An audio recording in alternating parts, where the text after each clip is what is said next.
The station at London was a cathedral of industry, a place where steam and steel converged in a symphony of progress.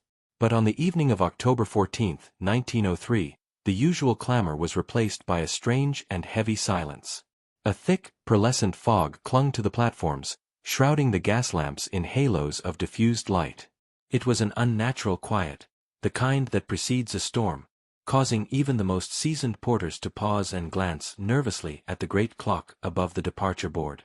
Among the crowd, which was oddly sparse for a Monday evening, stood Alastair Finch. A man of quiet dignity and sharp intellect, Finch was a creature of routine. He arrived precisely 10 minutes before the 7:15 from Manchester was due, as he had for the past 2 years, waiting to greet his business associate, Mr. Carmichael. Tonight, however, the familiar rhythm of his evening was broken. He saw men he knew, fellow brokers, bankers and merchants, standing in hushed groups, their usual boisterous chatter reduced to low murmurs.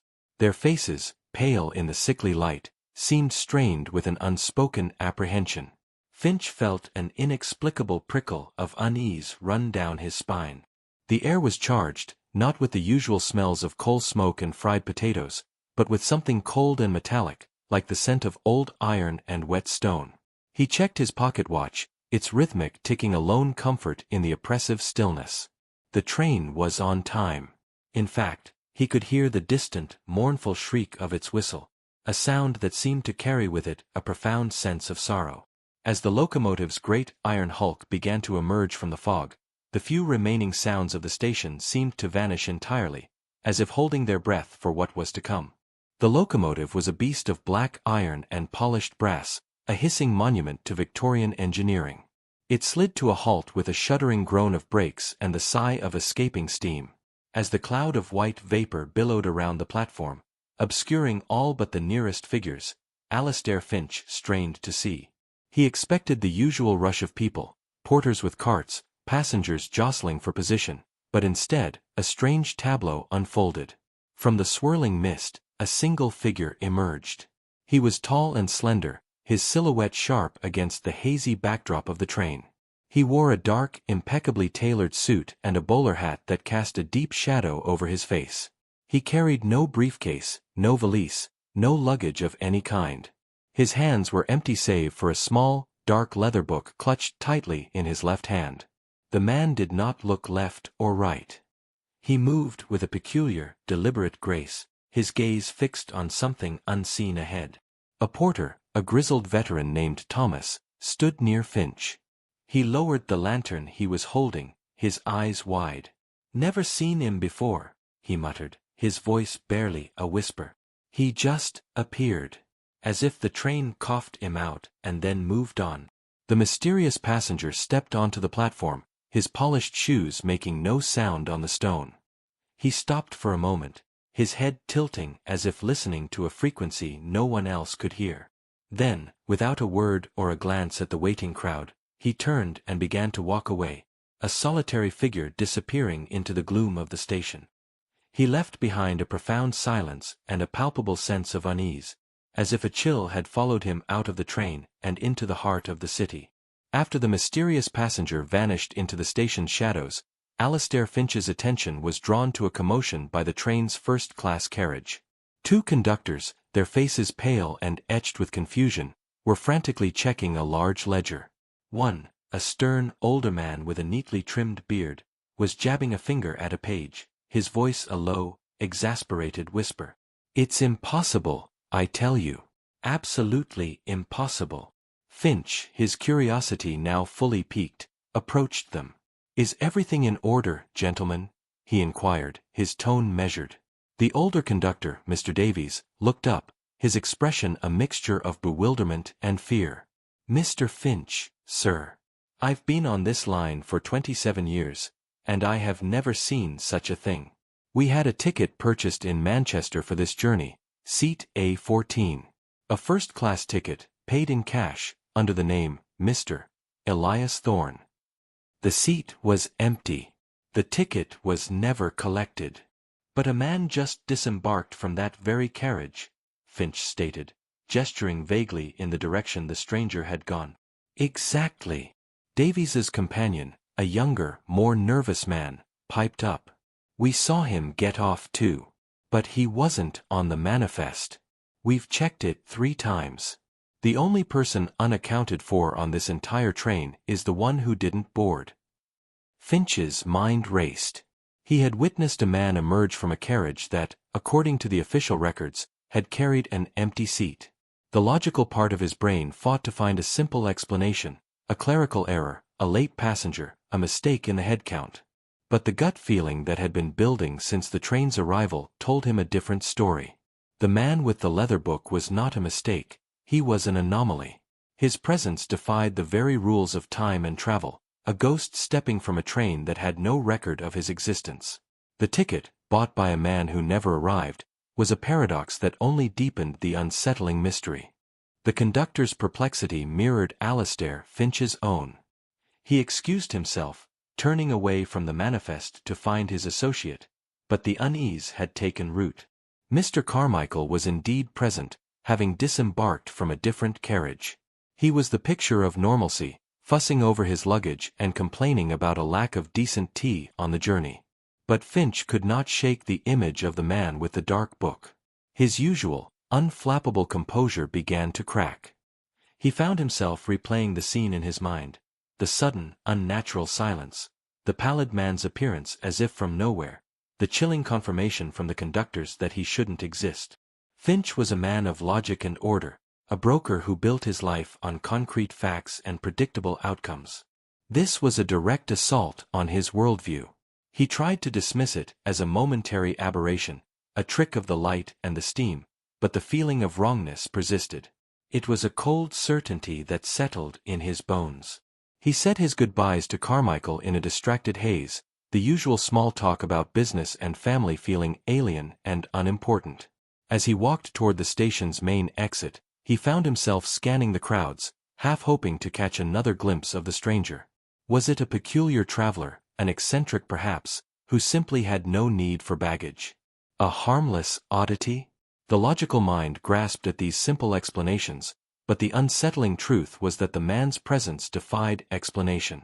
A dark, unseen thread had been woven into the fabric of the evening, and Finch felt a profound and growing certainty that he had just witnessed the beginning of something deeply, terribly wrong. The next morning, the strangeness of the previous night had already begun its insidious spread. Alastair Finch arrived at his office in the city, the heavy air of the station still clinging to his memory. The usual morning greetings were replaced by hushed conversations in hallways and around coffee urns. A junior clerk, his face flushed with excitement, pulled Finch aside. "Did you hear, sir, about the train last night? They say a ghost got off. A man who wasn't on the list. A spectre." Finch attempted to dismiss it with a calm wave of his hand. "Nonsense, just a mix-up with the manifest, I'm sure." But even as he said the words, they felt hollow. The rumor, however, had a life of its own. It morphed and changed with each retelling.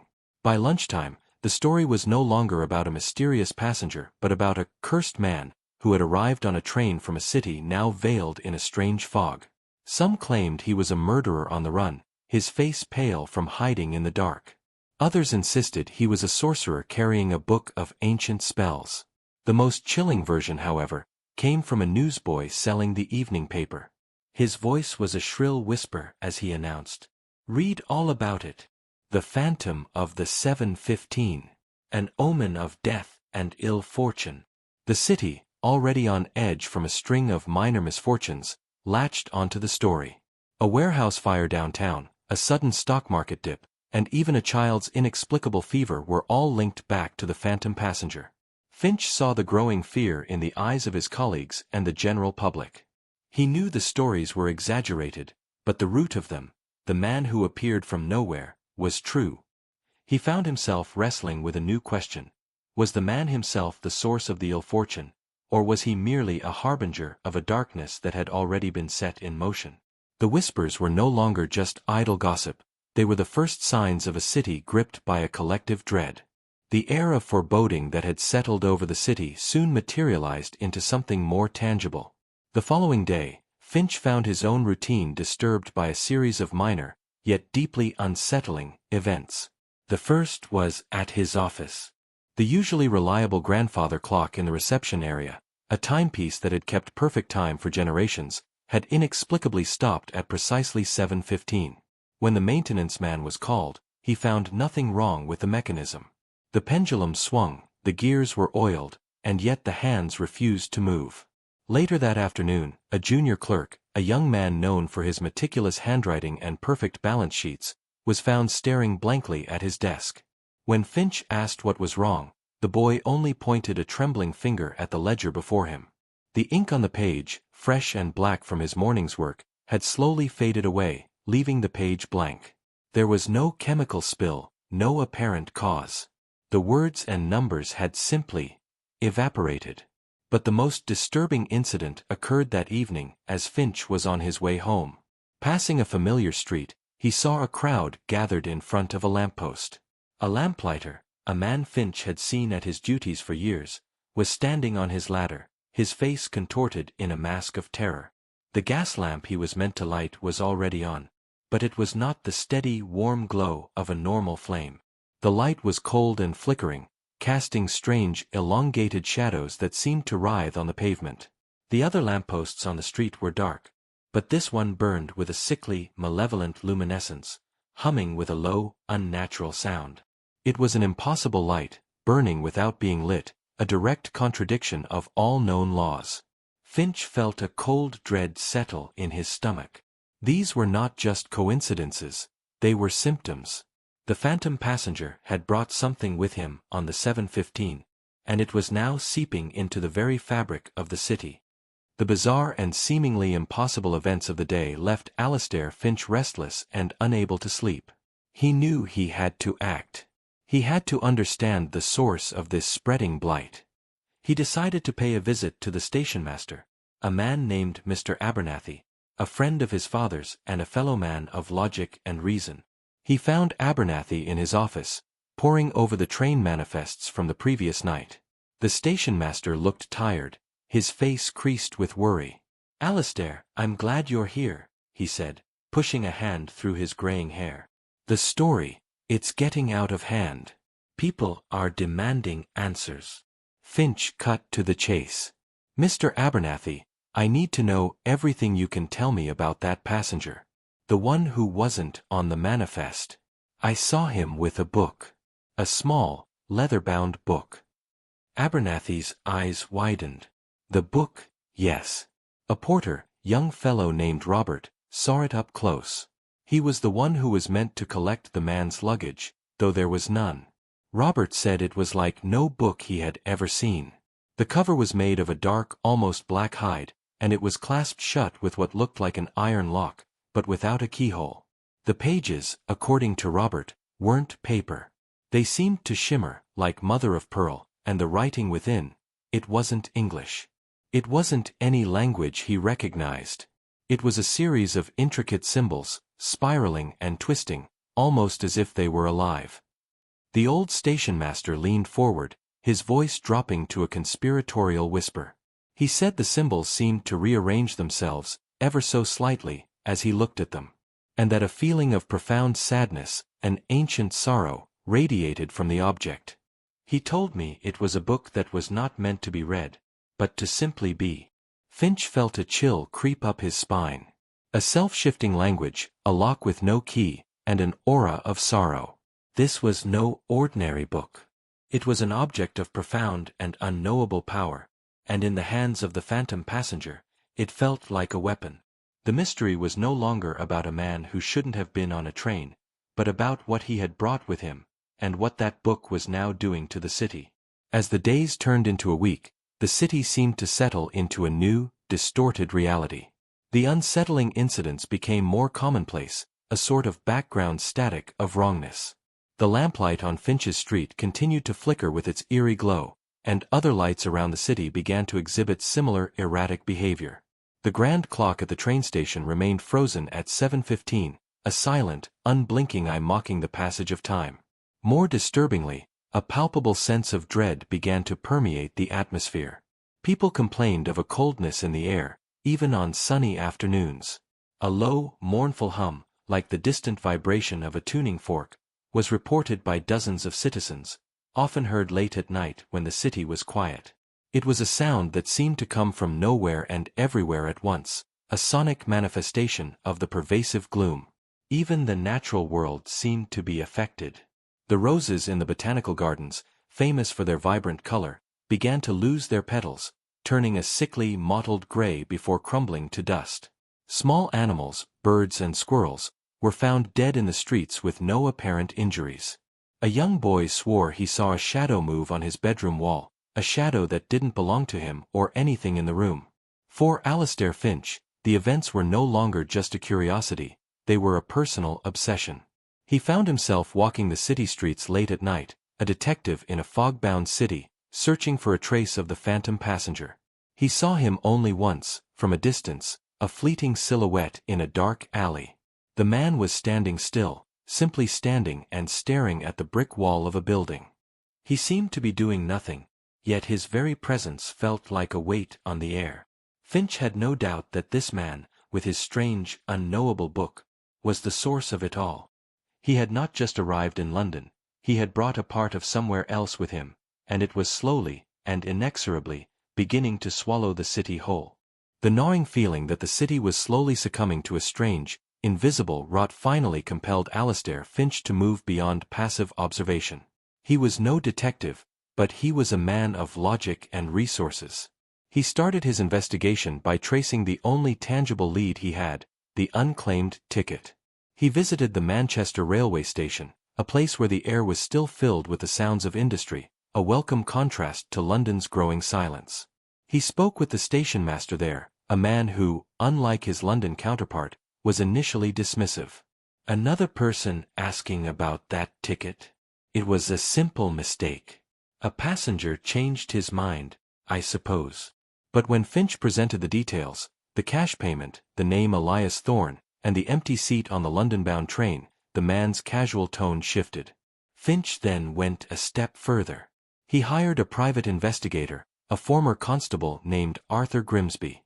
Grimsby was a shrewd, no-nonsense man with a network of contacts that stretched from the grimiest pubs to the most exclusive clubs. Finch gave him a single, simple task: find anyone named Elias Thorne who had purchased a train ticket to London on the night of October 14th. Grimsby's initial inquiries yielded nothing. No one by that name had recently stayed in any of Manchester's hotels or boarding houses. The railway ticket agent, an elderly man with a phenomenal memory for faces, swore he had never seen the man who bought the ticket. The money used for the purchase, a sum of clean, crisp banknotes, could not be traced. It was as if the ticket had been purchased by a ghost. The only real clue Grimsby found was a faint, lingering scent in the air around the ticket counter, a scent he described as like old books and something else, something cold and ancient. Finch's investigation hit a wall, yet the dead ends only strengthened his resolve. The mystery of the phantom passenger wasn't a simple case of a man on the run. It was something far more intricate and unsettling, a paradox that defied logical inquiry. The more he pulled on the thread of this mystery, the more he felt himself being drawn into a web of strange occurrences, all stemming from that single, impossible arrival. The investigation had stalled, but the strange occurrences had not. Alastair Finch found himself drawn to the station platform almost every evening, a moth to a sinister flame, hoping for a glimpse of the man who had set all this in motion. He found him on the fourth night after his initial search began. The man was standing on the far end of the platform, a solitary silhouette under a cold, flickering gaslight. He wasn't looking at the tracks or the station's entrance. He was staring at the wall, at the stained, peeling paint as if it held some profound secret. Finch, a man of quiet courage, decided to approach. His heart hammered against his ribs, but his resolve was stronger than his fear. He cleared his throat. "Good evening, sir," he began, his voice surprisingly steady. "I believe we were on the platform the same evening a week ago." The man turned his head slowly, and for the first time, Finch saw his face in the weak light. His features were sharp, almost gaunt, and his skin was the color of old parchment. But it was his eyes that held Finch in place. They were a pale, glassy blue, devoid of warmth or human expression. They did not seem to be looking at him, but through him, as if he were a fleeting shadow in a landscape of greater, more terrible things. "You are looking for answers," the man said, his voice a low, resonant murmur. The words were not a question, but a statement of fact, as if he had read Finch's mind. "Who are you?" Finch asked, his voice now a little shaky. "And what did you bring to this city?" The man's lips, thin and bloodless, curled into something that was not quite a smile. "I am merely a traveler," he said, the words heavy with a melancholy that sent a shiver down Finch's spine. "And as for what I brought the truth." He lifted the small, leather-bound book from his side, holding it out for Finch to see. The clasps seemed to writhe in the flickering light, and the coldness that emanated from it was bone-deep. "The truth of what was, and what must be. It has always been here, waiting. The train was merely its vessel." Before Finch could utter another word, a whistle shrieked in the distance, a sound of unearthly pitch and duration. The man with the pale eyes turned and walked toward the train tunnels, his form dissolving into the shadows. Finch ran to the spot, but there was no one there. Only the oppressive, heavy silence remained, and a lingering scent of dust and ancient stone. The encounter had not provided answers. It had deepened the mystery, confirming Finch's worst suspicions and planting a seed of new, more profound terror. Alastair Finch, shaken but resolute, spent the next several days at the London Library, a place of quiet scholarship and forgotten lore. He began his search with an educated guess, a hunch born from the stranger's words, the truth of what was and what must be. He delved into the city's obscure histories, searching for any record of events that mirrored the current ones, looking for patterns that transcended time. His painstaking research paid off. Tucked away in a dusty volume detailing the city's less-known plagues and misfortunes, he found a chilling passage. The year was 1665, just before the Great Fire of London. A peculiar fever, known as the Whispering Sickness, had swept through the city's crowded parishes. The symptoms were not the usual physical ailments, but rather a slow, psychological decay. People reported seeing shadows where there were none, hearing a constant, low hum, and experiencing their handwriting inexplicably fading from their correspondence and ledgers. The sickness was said to have been spread by a solitary man who had arrived by riverboat, carrying a black book of shifting symbols. The description was too precise to be a mere coincidence. The fever was eventually contained, not by medical intervention, but by the disappearance of the man and his book. The passage, written by a terrified parish priest, ended with a cryptic warning: "When the traveler returns, the old truths will be unwritten, and the city will fall to the whispers once more." Finch felt a cold certainty wash over him. The events of 1903 were not a new curse, but a recurrence. The man with the pale eyes was not merely a phantom. He was a cyclical entity, an agent of decay that returned to London every few centuries, bringing with him the same dark influence and the same malevolent book. The train had not been its origin, but simply the modern vessel for an ancient truth. Finch realized with a sickening lurch that he had just uncovered the first part of a terrible prophecy. The stranger's purpose was not to cause chaos, but to fulfill a dark and inevitable cycle. The city was not being cursed, it was being undone. Alastair Finch's discovery of the historical pattern solidified his theory. The man on the train was a traveler, but not in the conventional sense. He was a harbinger, a recurring figure tied to an ancient, malevolent force. The city of London was the target, but the train had come from Manchester. The origin of the vessel had to be tied to the source of the curse. Driven by this new lead, Finch made the journey to Manchester himself. He bypassed the railway officials, who would only offer more dead ends, and instead focused on the city's darker, lesser-known history. He spent days in the Manchester archives, poring over dusty records and forgotten local legends. He discovered a series of unexplained disappearances that had occurred over a century ago in a particularly desolate part of the city. A small neighborhood, a cluster of old textile mills and brick houses, had been abruptly abandoned, its residents vanishing into thin air. The official explanation was a fire, but the reports from the time were too vague, too full of gaps. A local historian, a man who had dedicated his life to documenting these forgotten tragedies, provided the final piece of the puzzle. They say a strange priest came to that part of town, he told Finch, his voice hushed. He was not a man of God, but a man of old gods. He carried a book, they said, a book that could unmake things. The villagers claimed he was there to find a resting place for the book, a place where it could slumber. The historian gestured to a faded map of the old district. This is where he was last seen. The district was swallowed by a new railway line years ago. The central station, the one where your train departed from, was built right on top of it. Finch felt a chill far colder than any Manchester wind. The ticket, the one that was never claimed, was a ruse. The mysterious traveller had not boarded the train in Manchester. He had awakened there. The railway station was not just a point of departure. It was the nexus, the very spot where the curse had been laid to rest a century ago, now disturbed and reactivated. The train had not brought a cursed passenger from Manchester. It had been the catalyst, allowing a malevolent force to emerge from its slumber and travel to London. The journey was not the purpose. The destination was the key. And the destination was now in grave danger.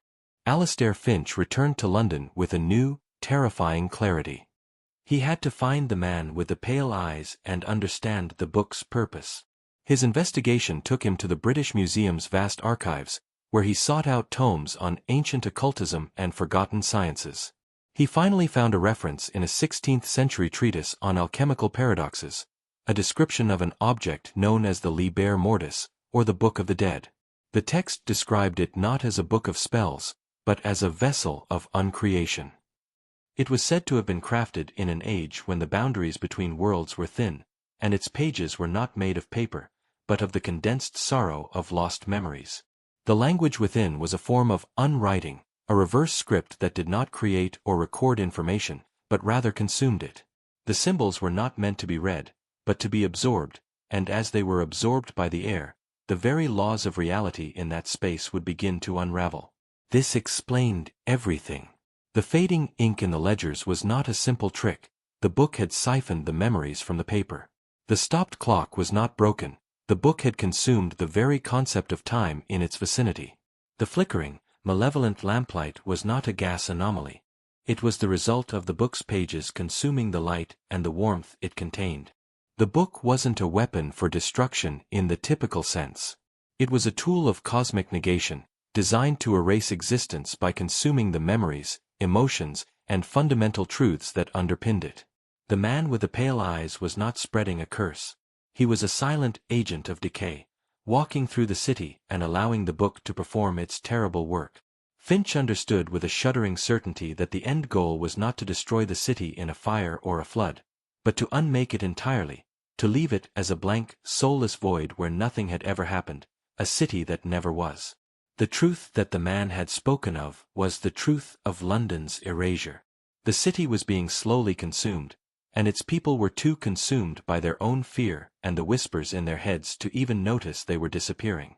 Finch knew he had to stop it, but he had no idea how. How do you fight a force that simply erases? Finch's investigation had led him to an inescapable conclusion.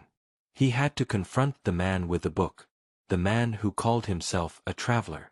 Armed with this terrifying knowledge, he returned to the train station one final time, a place that now felt less like a hub of travel and more like the heart of a slow-spreading disease. He found the man standing on the same platform, just as he had on the night of the train's arrival, but this time he was not alone.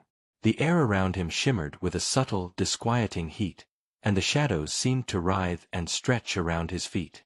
The gas lamps in the vicinity had gone out, leaving the man bathed in an ethereal, bluish glow. "I know what you are," Finch said, his voice echoing in the dead silence. "You are not a traveler, but a cycle. And that book, it is a vessel of nothingness." The man turned, his glassy eyes fixing on Finch. A cold, bitter smile touched his lips. "You are a seeker of truths, Mr. Finch. A rare breed. Most men are content with their comfortable lies." He held up the book, and Finch saw that the symbols on its cover were now glowing with the same eerie blue light. "The city's lies are heavy. Its history is built on forgotten sorrows. This book simply unburdens it. It consumes the memory of the pain, the shame, and the filth. It makes it as if it never was. You are unmaking it, Finch countered, his voice rising in anger. You are erasing history, erasing people, erasing life itself. Is that not what man has always done? The man responded, his voice a low, mocking hum. You tear down the old to build the new. I simply do it more efficiently. I offer true oblivion. The train was merely the conduit. It arrived from a place of great sorrow, and it brought with it the instrument to cleanse this city of its own. It's a transaction. A simple, elegant exchange. Finch's mind raced. He had to stop him, but how? This was not a man he could reason with or fight. He was an idea, a force of nature. But the man had said one thing that stuck with Finch. A transaction. A simple, elegant exchange. Finch looked at the book, its pages shimmering with a light that was devouring the world around it. He realized he could not fight the book's power, but perhaps he could change its focus. He did the only thing he could think to do. He reached into his coat pocket and pulled out a small, leather-bound notebook of his own. It was a ledger of his life's most cherished moments, a record of his first love, his marriage, and the birth of his children. It was his most treasured possession. He held it out, his hand shaking. Take this, he said, his voice firm. Erase this.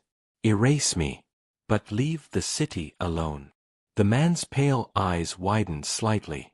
A flicker of something that might have been surprise crossed his face. He seemed to hesitate for the first time.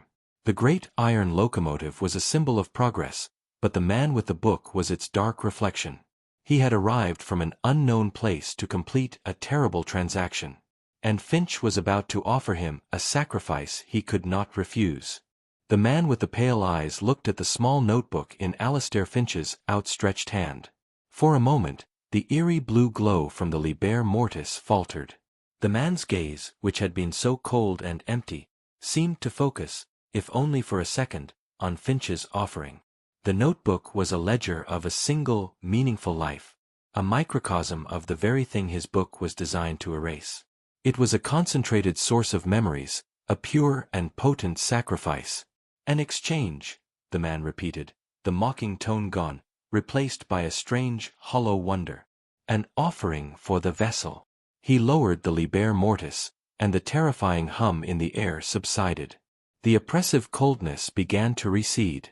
With a slow, deliberate movement, he reached out, not for Finch's hand, but for the notebook itself. Their fingers did not touch. He took the small ledger, and as he did, the skin of his hand seemed to flicker, as if an old photograph were being erased before Finch's eyes. He held the notebook in one hand and his book in the other. For a long, silent moment, the two objects seemed to hum in opposition, a tiny star of life battling a black hole of oblivion. Then, the man looked at Finch, a flicker of something almost akin to resignation in his pale eyes. He simply nodded once. The man turned away, his form wavering and becoming translucent. The shadows on the platform stretched and enveloped him, and he was gone. The only things left were the lingering scent of old paper and the cold whisper of the wind. The next morning, the grand clock at the station began to tick once more, its hands jerking forward to the correct time. The gas lamps in the city burned with a warm, steady light. The strange hum vanished, replaced by the familiar sounds of a city waking up. The ledger that had been in Finch's pocket was gone, and with it, his most cherished memories. He remembered a wife, but not her face. He remembered children, but not their names. His past was a blur, a collection of vague emotions without detail. He had saved the city, but at a profound and personal cost. Alastair Finch lived a long life, a respected man of London, but a man without a true past. The city never spoke of the phantom passenger again. The incident was scrubbed from the official records, dismissed as mass hysteria. But for Finch, every time a train pulled into the station, he felt a prickle of unease. He knew the cycle would return one day, and that the only thing standing between the city and oblivion was a simple, unforgettable truth, that some secrets are not meant to be found, and some travelers are best left to their journeys, even if they arrive on a cursed train.